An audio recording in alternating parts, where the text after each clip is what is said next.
Well, hello everyone. Welcome to chapter 154 of The Last Thoughts of a Busy Mind. This one titled One Foot in Front of the Other. Honestly, I was gonna name it One Step at a Time, but this one sounded more pretentiousy and fun. So, first of all, my drink today, let's go to the routine, is watermelon juice. I actually ordered ice cream a while ago. I know I'm sick, but ice cream is worth coughing. So yeah, I might cough. I will not cough into the microphone, but it might happen. And sorry if my voice sound stuffed. It is. My throat is stuffed. Tasty watermelon juice, which I love. And I also have been a guest again. I've been a guest on the most recent episode of a Happy Moment podcast, which you can find a link to that episode in the description. I'm actually going to put the YouTube link because it has a video. And I'm hoping you see the video, but I know since, not everyone wants to listen to podcasts on YouTube, I'm going to put two links. It's the first of its kind. I'm going to put the YouTube link and I'm going to put the Spotify for Podcasters link in the description. So you can choose which one to listen to. So yeah.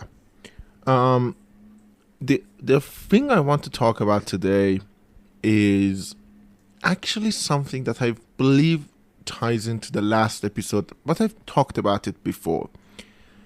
So I talked last episode about how busy I am and about planning, and I actually planned the little things for the next couple of days, which happened, and I told you what I was going to do next week, which is this week, and that sort of happened as well. But okay,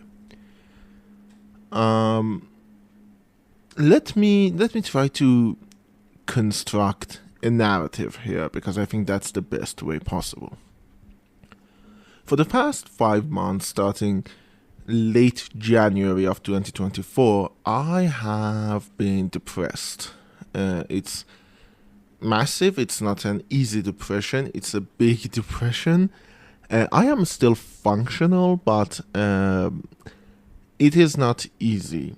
There are many triggers for my depression. I've talked about a lot of them before, but in general, there is a fear of abandonment. There are a couple of fears of what I'm gonna do, fear of uncertainty, and because I have OCD and GAD, those fears would easily roll into something massive, which becomes its own issue. So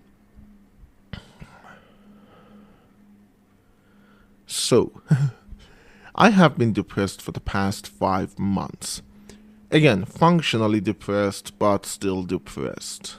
And because of that, a lot of bad thoughts and negative feedback loops have been created. One of them has to do with existential dread. For those of you who don't know, my biggest fear in life, like existential fear, is death. I am not one of those people who I'm okay with death. No, I'm not okay with death. I'm afraid of death. I'm afraid of dying. I'm afraid of being forgotten. The thought of nothingness is the easiest way for me to experience a full-on mental breakdown. And I do mean a full-on mental breakdown, like the point that I might hyperventilate if I think about it too much. Now, it's something that probably a good therapist could help, but those are expensive. And I know I'm still quote unquote young. I'm 27 years old, but the thought of death is giving me a genuine midlife crisis. So that is my biggest fear. Now, on top of that fear, it's the rapid disintegration of the world around me. Now, that is twofold. On the surface and on the most immediate reality is Iran is my country, which is going through a rapid succession fire of environmental, logistical, economical, cultural, and political disasters. You know, like politically, it was fucked before I was even born, but it's becoming worse each day because it's reaching that end of the line. You know, the current regime cannot sustain itself, so it's basically stripping the country for parts. And that means environmental disasters and massive catastrophes, like the fact that the Urmia lake is dried up is something that gives me a lot of anxiety. The fact that my home city of Esfahan doesn't have a river anymore, and it's literally in the middle of a desert. It cannot sustain itself. And a lot of that is global warming, like we're going to get there, but a massive amount of that is mismanagement. And because of that mismanagement, the city is fucked. The country is fucked. And so the world around me, like on an immediate surface level, is fucked. And that is when wow, I coughed. The last 2 episodes I said I was sick. I didn't cough, but I coughed this time. Oh my god, that was bad though. I have a headache. Jesus, I hate coughing. But that is like the Iranian level. And then you look at the global level and things are not promising. The global warming, as I said, is a massive issue, and one that a large chunk of the world, I'm going to call them idiots, are adamant to fight because of economic purposes. You know, because late stage capitalism's final boss is global warming, and it doesn't have any answers to it that doesn't contain dismantling itself. And like any good, mature man in need of a retrospection and introspection, it is doing everything not to go to fucking therapy and work on itself.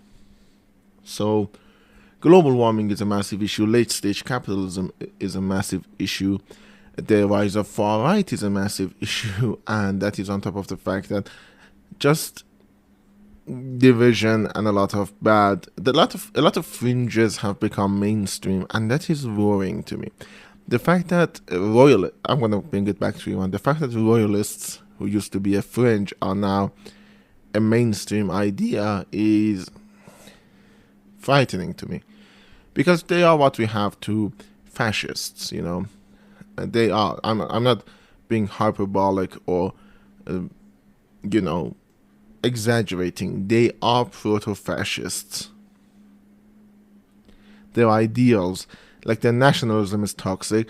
And the ideals of far right, they do not believe in personal liberty, and they do not believe in rights for anyone other than their own in-group, which consists of people who, outside of a religious difference with the current regime, pretty much believe in everything that the current regime is doing. They want to restrict LGBT rights and women's rights. They want to go back to a mythical past that, if it did exist, it existed for more than 1,000 years ago, and we will not go back to there. So yeah, royalists are idiots, and if there is one hill I will die on, because, much like any proto-fascist, if they have any semblance of power, they will kill their enemies. Is the hill that I'm dying is the fact that royalists are idiots, and if I live my life not having a royalist friend, I would call that a good life. So yeah, that is the world in general.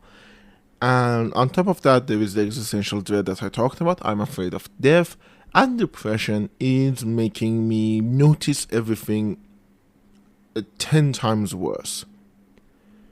So, why did I call it one foot in front of the other?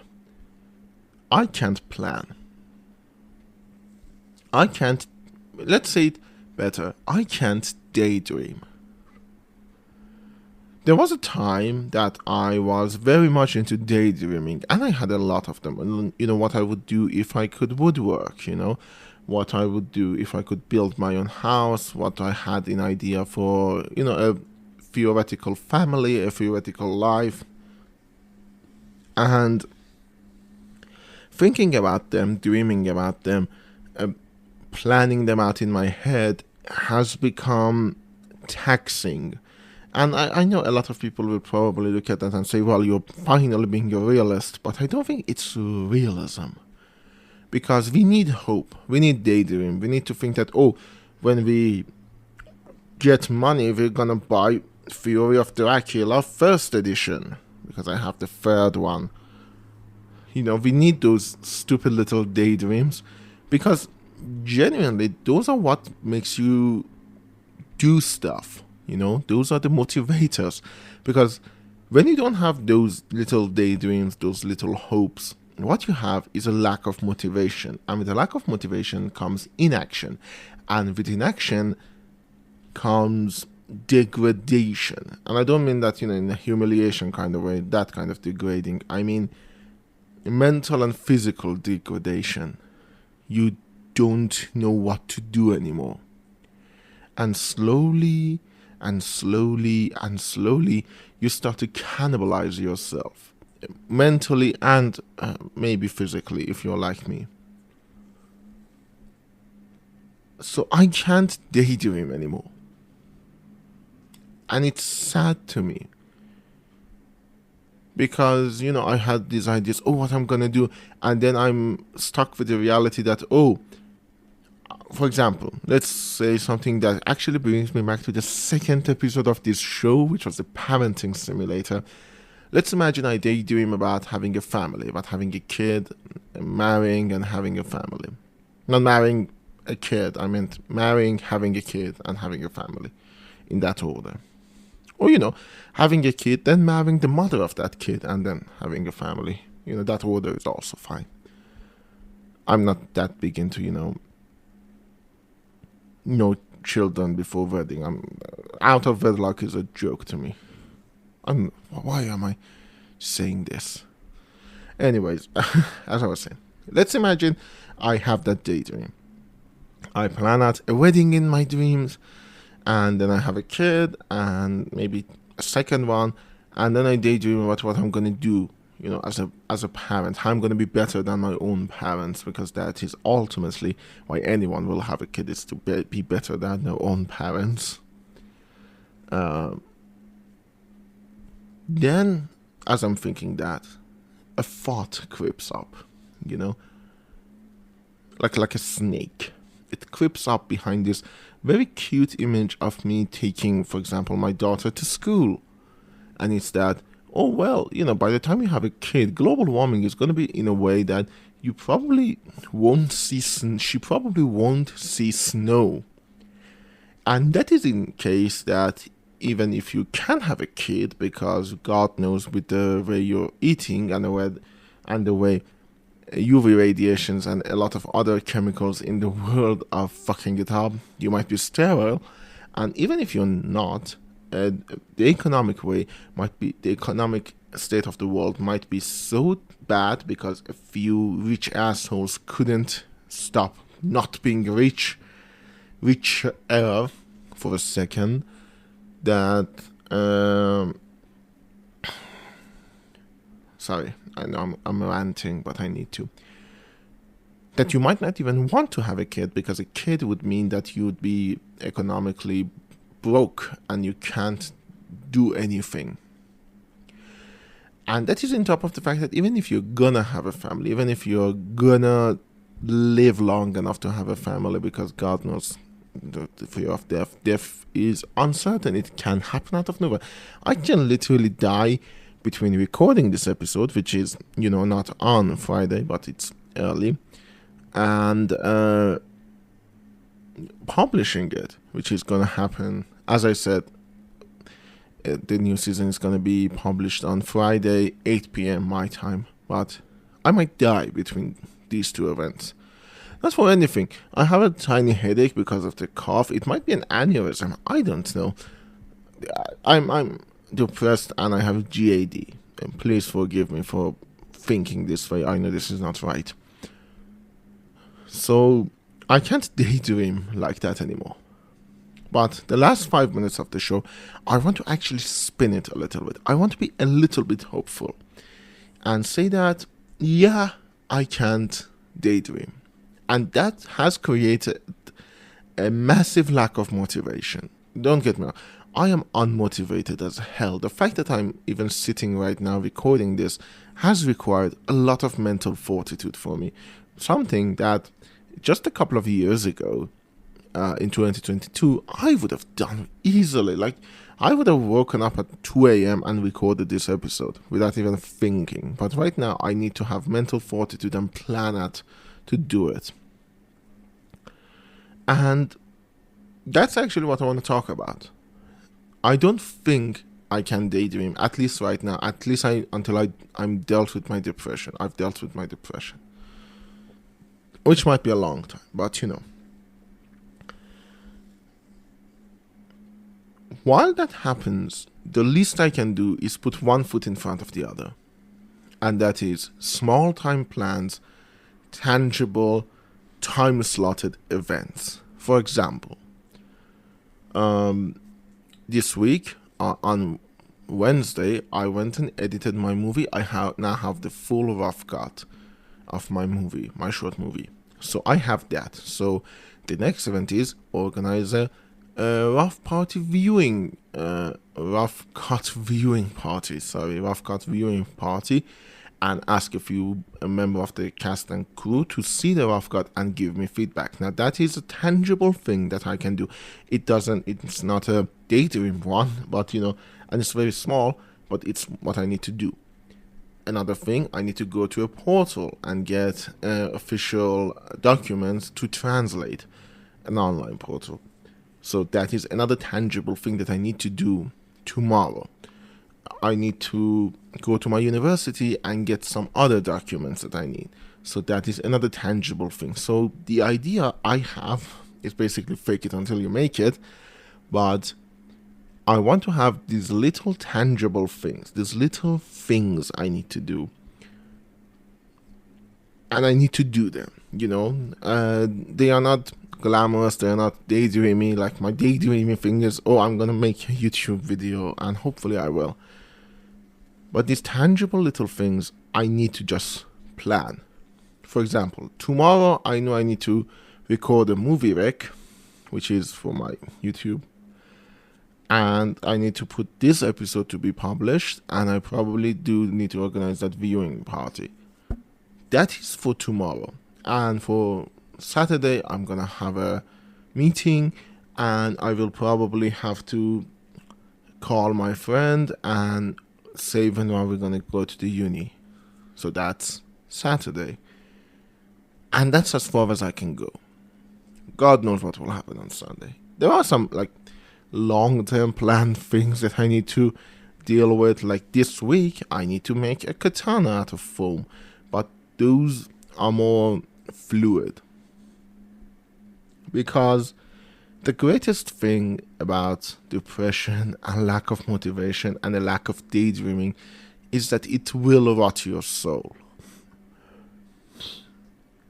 In ways you probably couldn't even imagine would be possible,